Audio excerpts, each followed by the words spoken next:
l'ai bien mis. Tu veux que je le Oui, mette plus en bas? il va pas tomber, non, c'est bon, t'inquiète.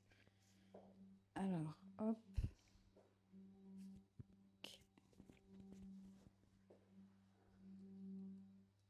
Très royal, hein. Pose ce que tu as là, c'est très royal.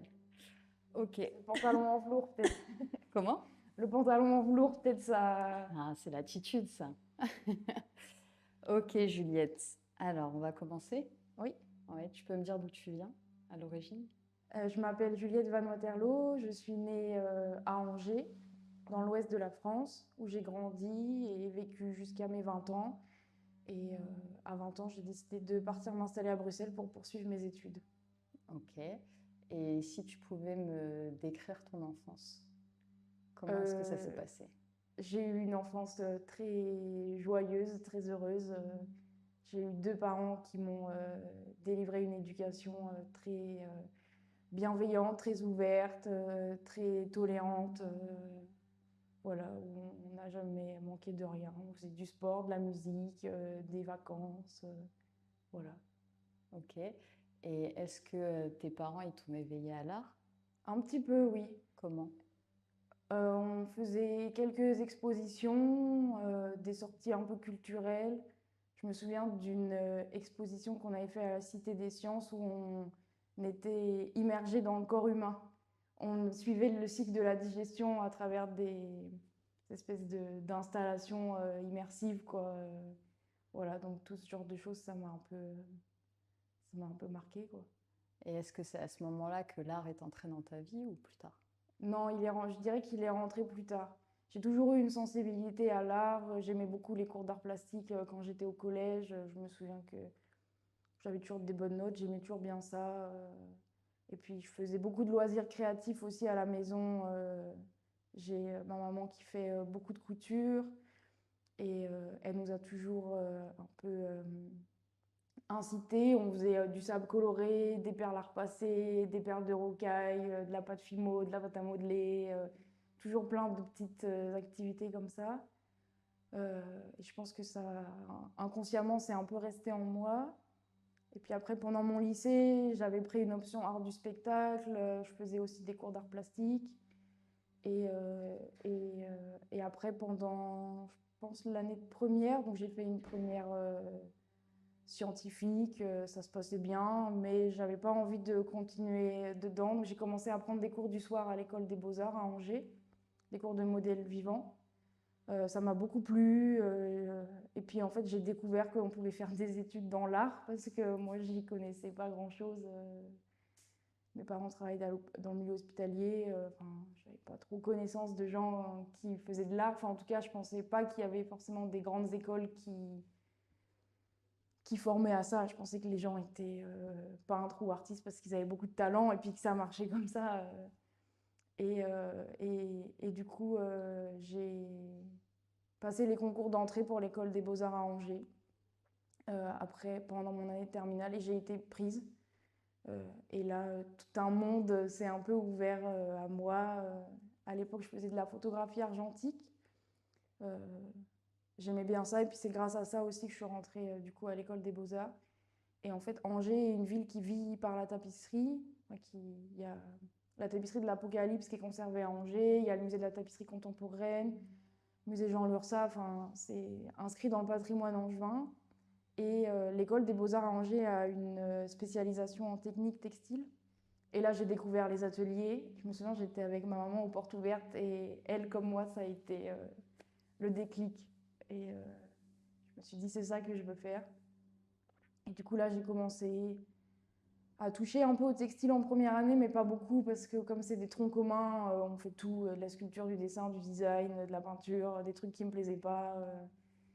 Et, euh, et après, en deuxième année, j'avais pris des cours en textile et j'ai fini par intégrer complètement ce département. Et là, j'ai découvert toutes les techniques textiles. J'avais deux super professeuses de textile, puis j'ai appris la broderie, le tricot. Enfin, je savais déjà tricoter, mais plus sous une forme plastique. J'ai appris à crocheter, à feutrer.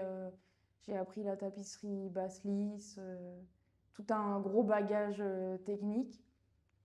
Et, euh, et après, j'ai vraiment eu envie de continuer dans cette voie. Et j'avais envie d'apprendre la dentelle au fuseau.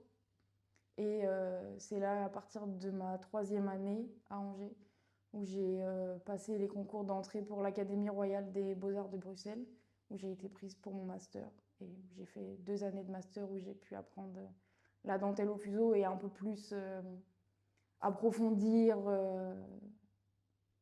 ma patte.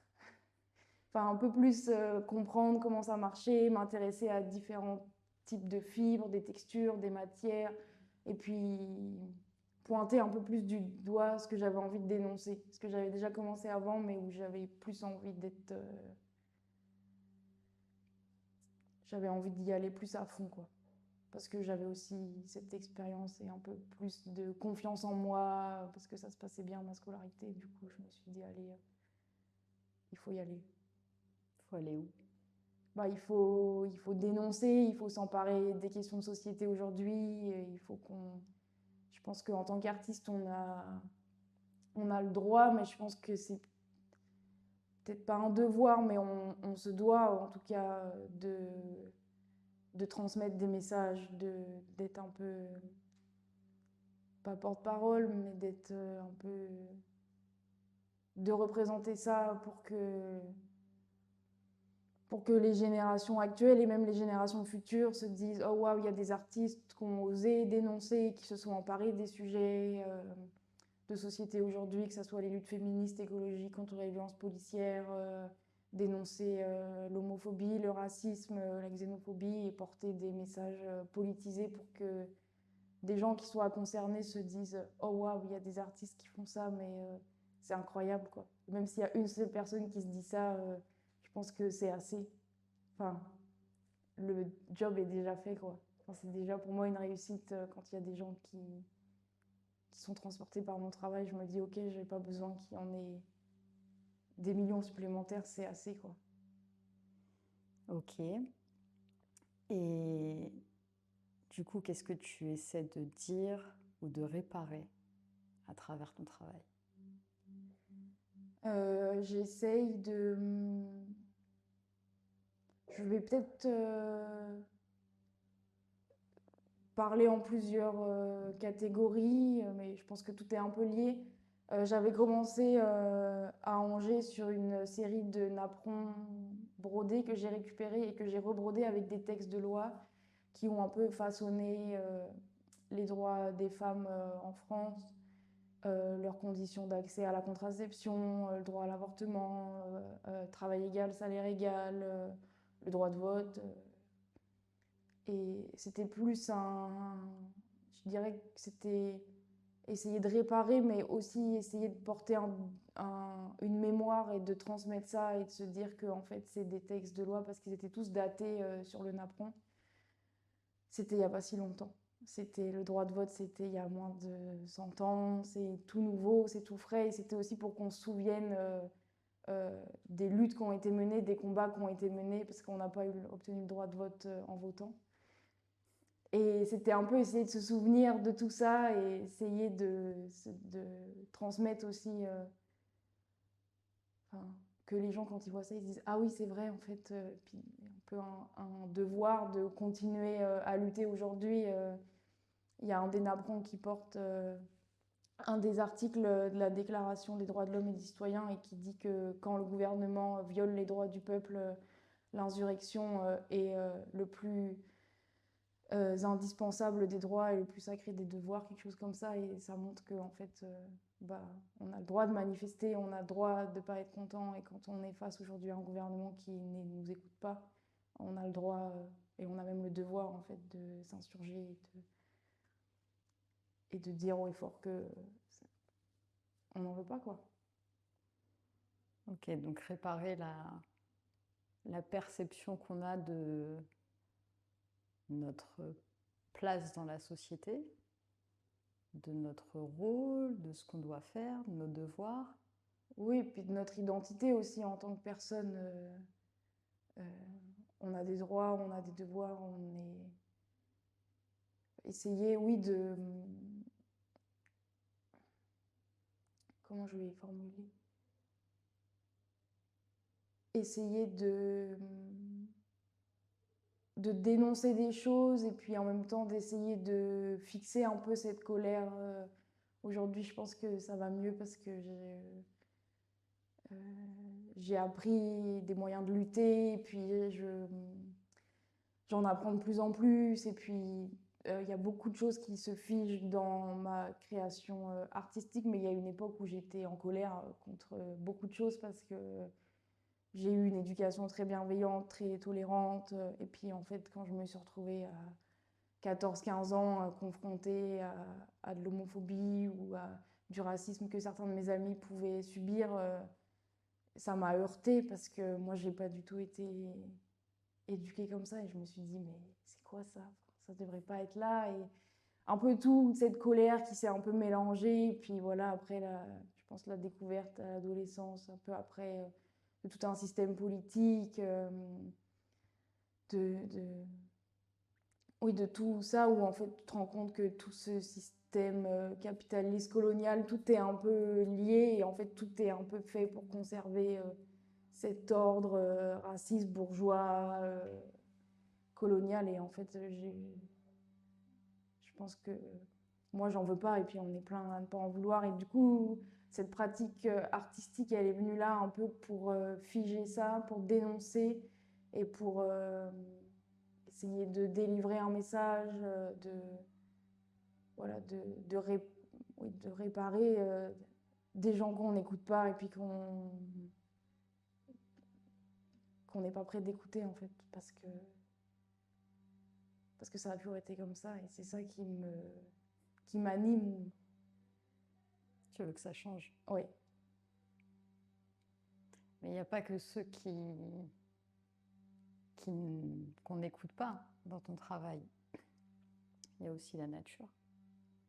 Il n'y a pas que des individus, Oui, ce ne sont ça, pas oui, que oui. des C'est aussi, injustices qui touchent des individus. oui, c'est ça, il y a aussi des injustices qui touchent à la nature, mais c'est aussi une nature qu'on n'écoute pas ou qu'on respecte peu, quoi. De plus en plus avec le dérèglement climatique, et je l'ai bien vu pendant un voyage à vélo où on a eu des très grosses inondations, des paysages qui ont changé complètement par le passage de l'eau, des déchets qui se sont retrouvés dans les arbres avec la crue, et puis en même temps, quelques semaines plus tard, bon, une temporalité quand même assez courte, dans le sud de la France, des grandes sécheresses, des canicules. Et puis comme il y a eu cet été, les précédents, des incendies, des départs de feu, je me souviens là, c'était au printemps, on a randonné dans des forêts qui ont été brûlées, je pense il n'y a pas si longtemps, peut-être 1 an, 2 ans. Voilà, les paysages changent et puis ça fait mal de voir toute cette nature détruite au profit d'infrastructures bétonnières, toujours plus, des grands complexes, des grands zonings, des autoroutes, des aéroports comme Notre-Dame-des-Landes, enfin voilà, toujours plus, et où en fait, dans un monde où c'est pas possible d'avoir toujours plus, ou alors il n'existera plus tel qu'on l'a connu. Et puis c'est encore, ça rejoint aussi un peu les luttes sociales, c'est que c'est toujours au profit des mêmes et au détriment des mêmes personnes, quoi. C'est toujours au profit des plus riches, on va dire peut-être 1%, 10% des plus riches, et c'est toujours les plus pauvres et les plus précaires qui vont trinquer, quoi. Et ça, que ça soit les luttes écologiques, les luttes sociales, c'est là aussi où j'ai vu l'intersection de toutes ces luttes, quoi, où en fait sont unies contre le système capitaliste, colonial. En fait, toutes ces luttes sont liées, quoi.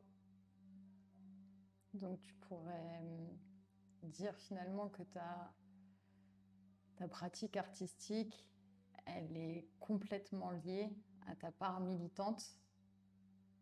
Elle est intrinsèque en fait à Oui. ton activité militante. Oui, je pense que je pourrais pas être artiste sans être militante.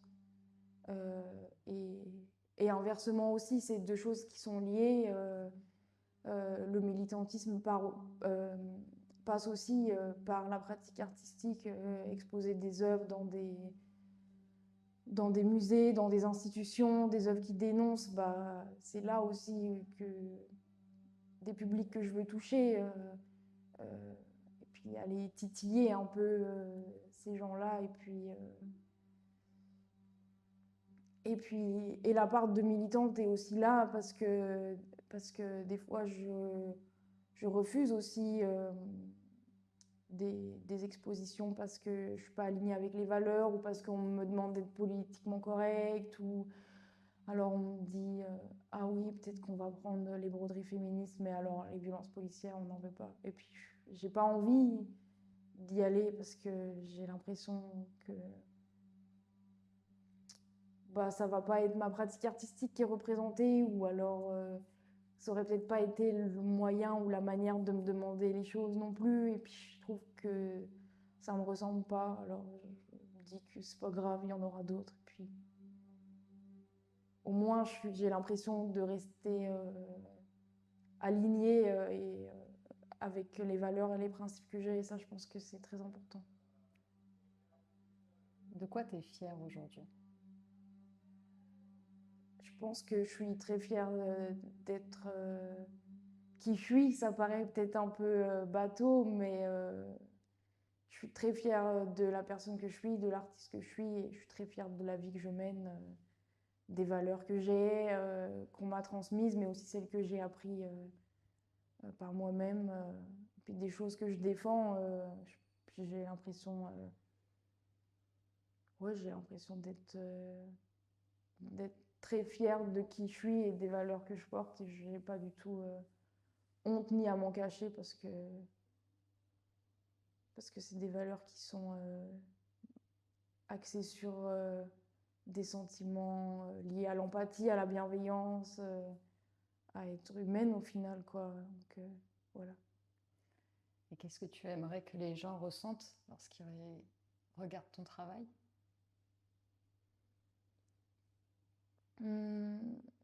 J'essaye qu'ils ne se sentent pas forcément brusqués ou pas trop sur la défensive au premier abord. Et ça, je pense que le côté délicat du textile euh, aide aussi les gens à être moins heurtés. Parce que c'est des... Même si on ne peut pas toucher, on sent que c'est des textures assez douces parce qu'on touche du textile au quotidien, des coussins, des couvertures, des tapis, des vêtements. On a cette approche du sens et du toucher. Et donc, j'ai pas forcément envie qu'ils se sentent brusqués ou sur la défensive, j'ai plutôt envie de les amener à réfléchir ou oui, à réfléchir et puis à se dire, ah tiens, ça va me parler parce que peut-être un petit peu moins avant dans les broderies des violences policières, mais dans les grandes tapisseries assez monumentales avec plein de... Enfin, il y a plein de choses qui se mélangent, il y a plein d'objets, de textures, d'interactions, de choses qui sont représentées. Et je pense que chaque personne a un peu une lecture différente, va s'intéresser à un élément ou à un autre, ou à une couleur ou à une texture qui va lui parler. Et puis ça va peut-être les faire un peu se dire, ah tiens, ça j'aime bien, ou ça me parle, ou ah là je vois une plage avec des déchets, ou ah bah oui, c'est vrai, quand j'étais en vacances à tel endroit, j'ai vu ça, ou ah oui, la- euh, ce tractopelle ou bulldozer, j'ai vu ça quand ils sont venus couper des arbres à côté de chez moi. Enfin voilà, essayer que les gens se rendent compte que c'est partout autour d'eux et que même s'ils ne sont pas engagés dans des très gros luttes ou des très grosses associations, ça passe aussi par des choses assez simples. Bon, voilà, j'ai envie en tout cas on en parlait hier quand j'ai été voir une expo, mais moi j'aime bien quand je suis face à une œuvre, même si j'aime pas, savoir pourquoi j'aime pas.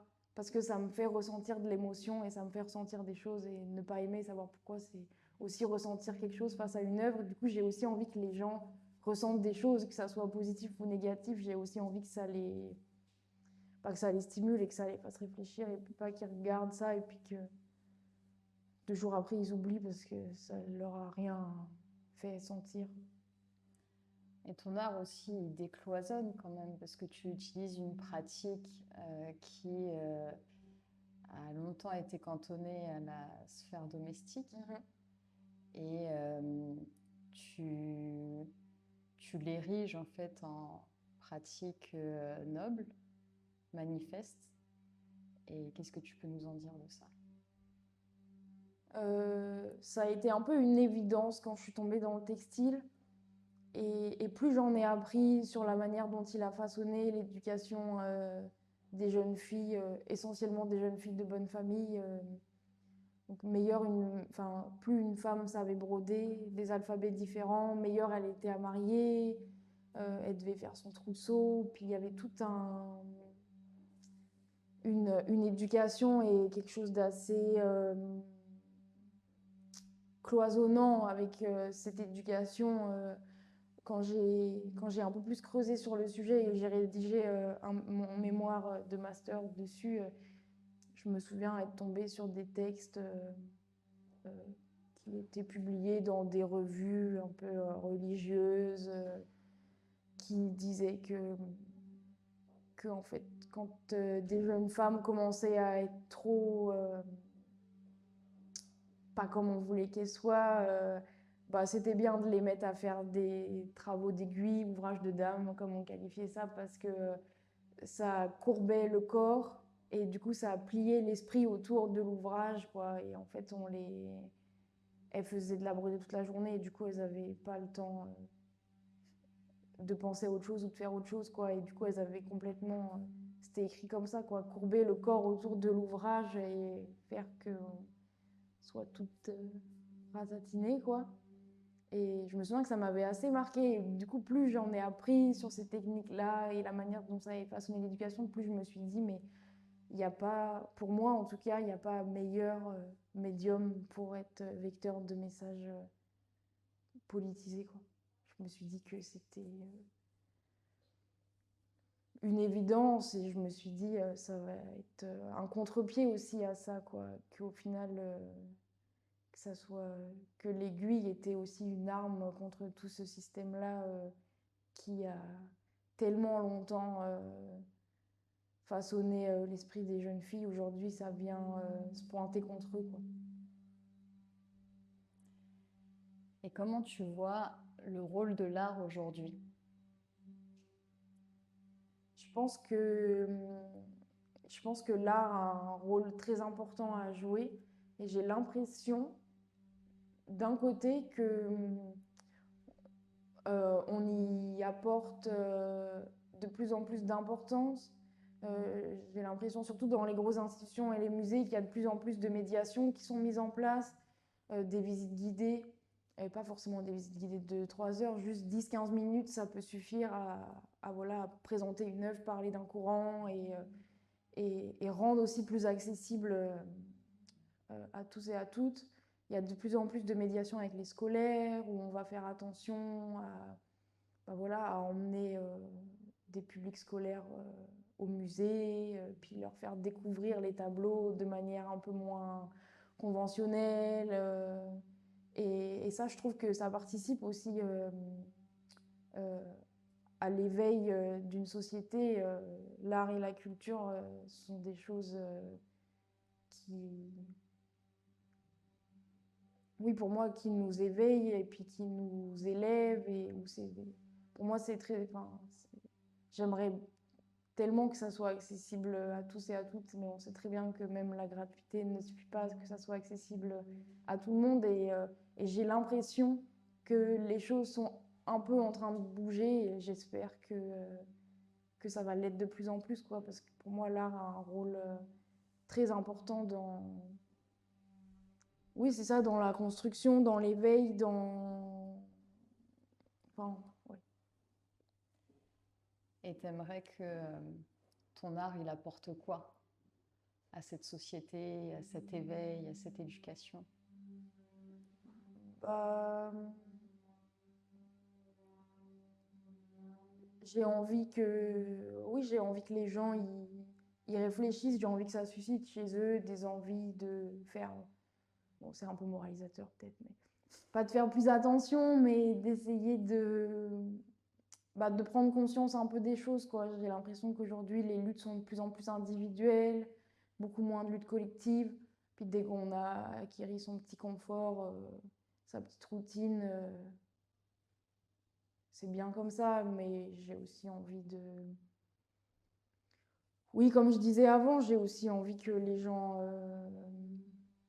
au moins, en prennent conscience et puis aient plus envie de tout simplement voyager autour de chez eux, moins prendre l'avion, essayer de faire plus attention à ce qu'ils consomment, de se dire, ah bah ouais, en fait, si j'achète dans tel magasin ou telle marque, bah, ça finance ça derrière. Essayer un peu d'avoir,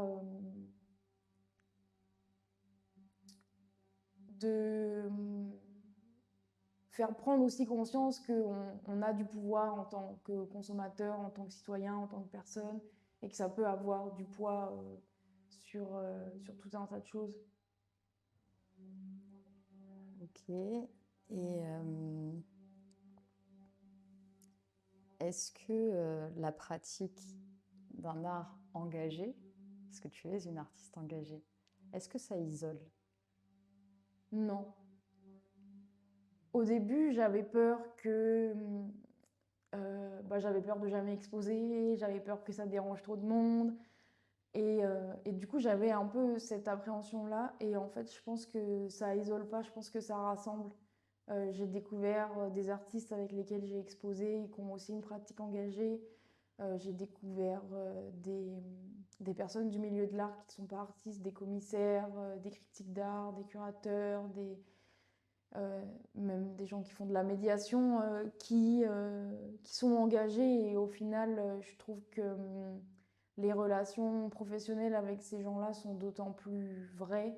Et j'ai l'impression que ma pratique artistique, elle est acceptée euh, et, euh, et appréciée à sa juste valeur. J'ai pas l'impression de devoir me cacher ou de devoir un peu filouter ou de devoir me dire ah bah j'ai envie de faire des pièces mais en fait ça va jamais plaire donc je vais pas les faire donc je vais faire des choses plus décoratives. Donc non, j'ai l'impression qu'au début je pensais que ça pouvait isoler et au final je pense que ça rassemble.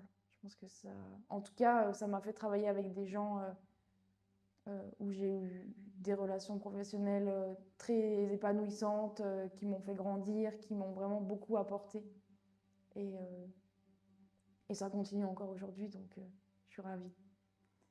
Et quelle est l'œuvre que tu as préféré faire ou celle qui vraiment est ta préférée de toutes tes créations? Je pense que, je pense que la série qui s'intitule Tout cramé, donc la grande fresque tapisserie et les ensembles de flammes, je pense que c'est ma préférée pour plusieurs raisons. C'est la première fois que j'ai expérimenté des formats qui sortaient un peu du cadre du tapis et où j'ai mis plein de laine, plein de textures, plein d'objets, plein de situations, où j'ai un peu pu mettre tout ce qui tout ce qui m'animait un peu, quoi. Et, euh, et cet ensemble d'œuvres, cette série, c'était une production que j'ai faite pour le musée, le BPS 22, qui est musée de l'Improvince du Hainaut à Charleroi, qui accueillait ma première exposition personnelle. Et j'avais l'impression, mais ça c'était vraiment que moi, que comme c'était une institution, un gros musée, ma première exposition personnelle, fallait un peu soigner ça. Et j'ai eu la chance de travailler avec une commissaire d'exposition, Dorothée Duvivier, où ça s'est super bien passé et où elle aussi m'a poussée à approfondir ce travail et aller plus loin. Et du coup, et je me souviens de discussion qu'on avait eu à l'atelier, et là je me suis dit, ah ouais, en fait, je vais faire des voitures en train de brûler, et puis des trucs en train de brûler, et puis ça va être super. Et puis après, j'ai hésité un peu sur le titre de l'exposition, et elle m'a dit, mais tout cramé, c'est super. Enfin, et j'ai vraiment eu l'impression d'avoir été épaulée dans la production artistique, mais d'avoir aussi été comprise et poussée aussi dans l'intensité de ce que j'avais à dénoncer. Et ça m'a beaucoup touchée, ça m'a beaucoup plu. Et du coup, ça a fait un peu un déclic. Et cette exposition a aussi été très appréciée du public. J'ai eu beaucoup de retours positifs. Et du coup, ça nourrit aussi en moi un sentiment très agréable. Et je me suis dit, ah ouais, en fait, bah, je peux continuer là-dedans. Et, et c'est un sentiment un peu étrange qui est aussi lié à de la légitimité. Je suis une artiste, femme assez jeune, qui travaille sur des sujets très insidieux, un peu, pas piquants, mais un peu, voilà, qui peuvent être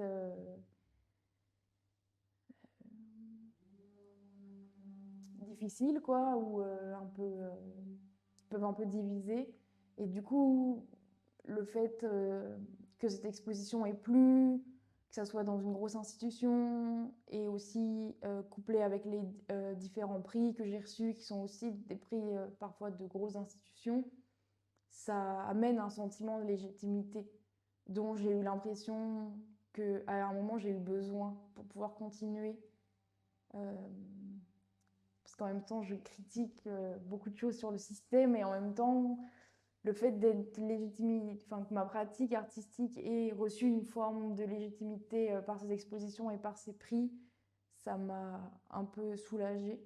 Je pense que ça a aussi beaucoup soulagé mes parents et mon entourage. Et du coup, ça a apporté une forme de confiance et de lâcher prise par rapport à certaines créations où après, je me suis dit, ah bah, c'est pas que je me suis autorisée, enfin si, je pense que je me suis autorisée plus facilement euh, de, de mettre Amazon et puis plein d'autres pollueurs, Total, Cargill dans mes créations parce que je me suis dit, bon, bah, c'est passé avec les voitures de flics, ça passera avec ça, quoi.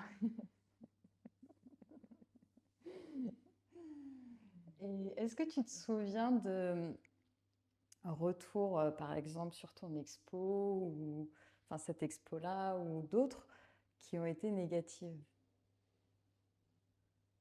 Non. Peut-être parce que quand les gens... En tout cas, pas de vive voix. J'ai jamais eu des gens qui sont venus me voir et puis qui m'ont dit oh, quelle horreur, vous devriez avoir honte. Euh, Pas du tout. Je me souviens une fois avoir eu un peu peur dans une exposition collective. Il y a un homme assez âgé qui est venu me voir et qui m'a dit oui. J'exposais du coup pour la première fois la série des petites broderies des violences policières au complet à Périgueux. Et il est venu me voir et je me souviens qu'il ne m'avait pas dit grand-chose, mais qu'il m'avait dit oui, vous savez, j'ai été policier. Et je me suis dit, oula. Et en fait, pas du tout. Il m'a juste dit que bon, pas forcément qu'il avait été touché. Je me souviens plus comment il avait formulé ça, mais il avait dit que il avait vu sa mère et sa grand-mère faire de la broderie et qu'il était content de voir un peu un renouveau dans la broderie. Et je me souviens avoir été assez pas intimidée, mais un peu où je me suis dit ah, peut-être il va me faire des remarques un peu négatives. Et non, il n'a pas trop pris ce parti-là. Je pense qu'il s'est dit que ça valait peut-être pas la peine d'avoir un débat sur ça, quoi. Et du coup, il a surtout souligné la question de la broderie et j'ai trouvé ça intéressant. Et là, je me suis dit, ah oui, ça soulève aussi chez, chez les spectateurs et spectatrices, ça, enfin, le fait que ça soit du textile, comme je disais, ça simule aussi d'autres sens. Et il y a des gens qui sont touchés par le message, mais aussi des gens qui sont touchés par le médium. Et ça, j'ai trouvé, c'était la première fois qu'on me le disait.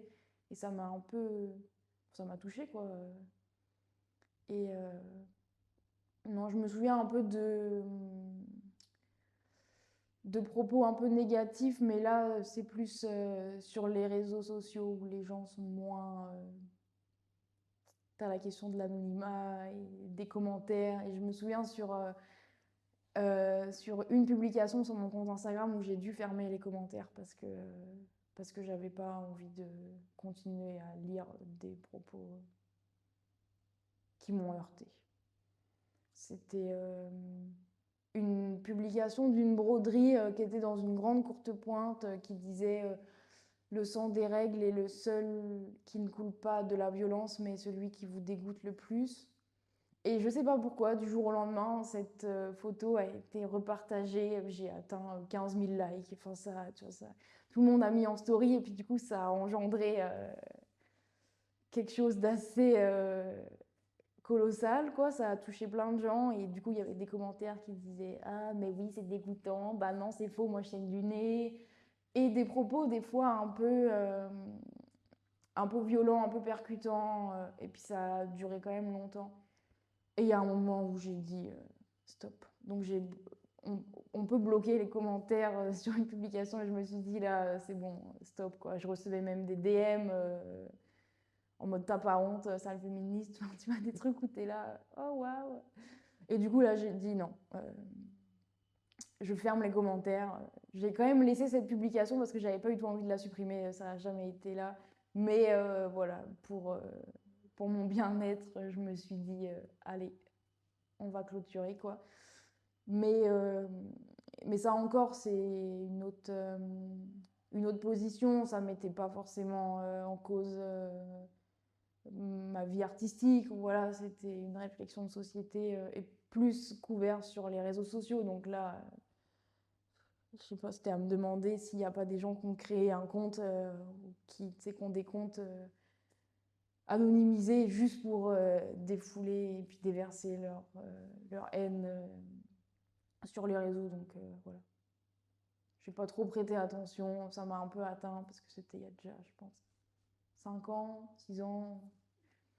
Mais depuis, c'est pas réarrivé. J'ai souvent des bons commentaires, des gens qui disent que c'est beau, c'est joli, que ça les a touchés, qui sont tombés dessus par hasard. Et puis, du coup, je m'accroche à ça. Et puis, les autres commentaires, maintenant, j'ai appris à restreindre les commentaires, bloquer certains mots. Alors voilà, maintenant, c'est un peu. Et sur les réseaux sociaux, justement, le fait que tu aies une pratique engagée, est-ce que ça te pose problème? Ça pose souci, ça pose pas de problème en tant que tel. J'ai jamais eu on va dire, de bannissement ou de censure, mais par contre, je sens aussi que l'algorithme Instagram n'est pas forcément favorable à des pratiques artistiques plutôt étiquetées à gauche. Et du coup, là, oui, j'ai bien senti que mon travail est peut-être de moins en moins mis en avant, il va moins ressortir. Depuis le mois octobre-novembre, j'ai beaucoup moins de personnes, même mon entourage, qui voient mes publications, qui tombent sur mes stories, ou alors vraiment ils doivent faire l'effort de chercher. Mais encore une fois, c'est pas quelque chose qui m'atteint beaucoup, quoi. Voilà. Et est-ce que tu aimerais évoquer un sujet ou parler de quelque chose en particulier dont on n'a pas parlé? Euh, oui, je pense que j'aimerais plutôt terminer par donner un peu un message d'encouragement, un message de je sais pas, d'encourager les artistes à continuer à dénoncer, les gens à continuer voilà, de se mobiliser, d'avoir des positions qui sont pas forcément.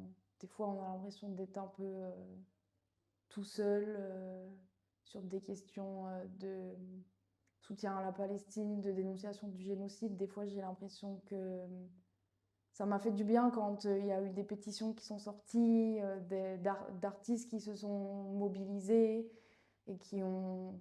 Ça reste des pétitions, mais je trouvais que, enfin, en tout cas pour moi, à une époque, je me suis dit qu'on avait aussi besoin de ça, on a aussi besoin d'artistes qui portent des voix et aussi des personnes qui ne sont pas artistes. Du coup, oui, je pense que j'aimerais encourager les gens à se mobiliser, à dénoncer, pas que des questions liées à la Palestine, mais plein de sujets différents et à encourager les gens aussi qui ont l'impression d'être isolés dans ces... Parce qu'on peut avoir aussi ce sentiment-là, je pense, d'être isolé parce qu'on est quasiment les seuls dans nos entourages. C'est pas mon cas, mais je pense que j'imagine que ça doit pas être facile et de dire que, bah, que ça peut être difficile, mais qu'il faut continuer à lutter. Et je pense que voilà, que continuer un message, enfin, porter un... J'ai du mal à trouver mes mots. Porter un message voilà, d'encouragement et de soutien à toutes ces personnes-là. Je pense que c'est important aussi de... Moi, je me dis que quand j'étais jeune étudiante aux Beaux-Arts, ça m'a fait plaisir de tomber sur des artistes qui prenaient position. Alors, je me dis que peut-être si ça peut inspirer, même comme je disais, une ou deux personnes, c'est déjà ça et c'est déjà bien.